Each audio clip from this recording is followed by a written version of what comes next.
স্বাগত জানাচ্ছি দর্পণ টিভি 24 থেকে। চাটমোহরে খাদ্য বান্ধব কর্মসূচির চাউল সহ ধরা পড়ল কৃষক দল নেতা।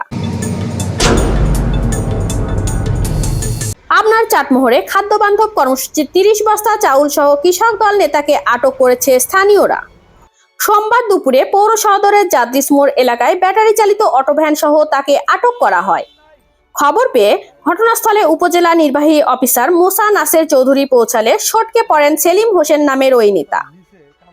তিনি পার্শ্ববর্তী ভাঙ্গুড়া উপজেলার অষ্টমনীশা ইউনিয়নের কৃষক দলের আহ্বায়ক ও মৃত আব্দুস সাত্তারের ছেলে। পরে ভ্রাম্যমাণ আদালত বসিয়ে জব্দকৃত চাউল নিলামের মাধ্যমে খোলা বাজারে বিক্রি করে সরকারি কোষাগারে টাকা জমা করেন ইউএনও। জানা গেছে, অষ্টমনীশা ইউনিয়নের হতদরিদ্রদের জন্য বরাদ্দকৃত 30 বস্তা চাউলের একটি অটো ভ্যান নিয়ে চাটমোহরে বিক্রি করতে আসেন অষ্টমনীশা ইউনিয়নের কৃষক দলের আহ্বায়ক সেলিম হোসেন। বিষয়টি গোপনে জানতে পেরে চাটমোহর পৌর শহরের জাদ্রিস মোড় এলাকায় অটোভ্যান সহ চালের বস্তাগুলো আটক করে স্থানীয় লোকজন। চাউলগুলো কোথাকার এবং কোথায় যাবে, স্থানীয়দের এমন প্রশ্নে এক এক সময় এক এক কথা বলেন ওই নেতা। এরপর স্থানীয়দের সন্দেহ হলে উপজেলা নির্বাহী কর্মকর্তা মুসা নাসের চৌধুরীকে জানালে তিনি ঘটনাস্থলে পৌঁছানোর আগেই ওই এলাকা থেকে সটকে পড়েন কৃষক দল নেতা সেলিম। পরে ভ্রাম্যমাণ আদালত বসিয়ে জব্দকৃত চাউলের দাম নির্ধারণ করে নিলামের মাধ্যমে 30,000 টাকায় বিক্রি করে সরকারি কোষাগারে জমা করেন ইউএনও মুসা নাসির চৌধুরী। দলীয় পরিচয় নিশ্চিত করে এ ব্যাপারে অভিযুক্ত সেলিম হোসেন দর্পণ টিভি 24 কে বলেন, 30 বস্তা চাউল পাবলিকের কাছ থেকে আমি কিনেছি। এটা ওখানে খাস খরিদ্দার যারা আসছে ওরা তুলিছে, তোলার পরে বাইরে এসে আমার কাছে চাউল বেচেছে। আমি বাইরের থেকে চাউল কিনেছি। 30 বস্তা কিনছি 30,000 টাকা দিয়ে। এ ব্যাপারে চাটমোহর উপজেলা নির্বাহী অফিসার মুসা নাসের চৌধুরী দর্পণ টিভি 24 কে বলেন, আপনাদের তথ্যের ভিত্তিতে আমরা এখানে জানতে পারলাম যে অষ্টমনীশা ইউনিয়ন আছে খাদ্য বান্ধব কর্মসূচির চাল বিক্রির কার্যক্রম চলছিল।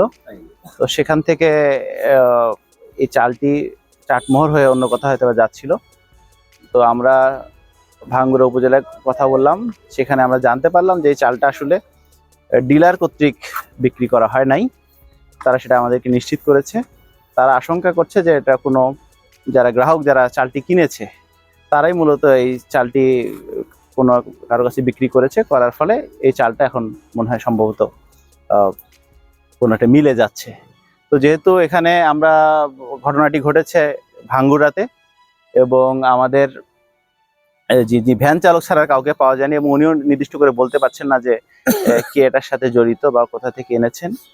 তো আর যেহেতু কোনো গ্রাহক যদি খাদ্য বান্ধব কর্মসূচি চাল কেনে ওনার আসলে বাইরে বিক্রি করারও কোনো সুযোগ নেই। তো সুতরাং এই চালটি আমাদের কাছে আসলে অবৈধ চাল হিসেবে আমাদের কাছে বিবেচিত হবে। সেজন্য আমরা যেহেতু কোনো আসামি খুঁজে পাচ্ছি না, সে কারণে আমরা এখন সিদ্ধান্ত নিয়েছি যে এটাকে উন্মুক্ত নিলামের মাধ্যমে এটা আমরা বিক্রি করে সরকারি কোষাগারে জমা দেওয়া হবে। দর্শক, এতক্ষণ দর্পণ টিভি 24 এর সাথে থাকার জন্য ধন্যবাদ। দর্পণ টিভি, এই সময়ের প্রতিবিম্ব।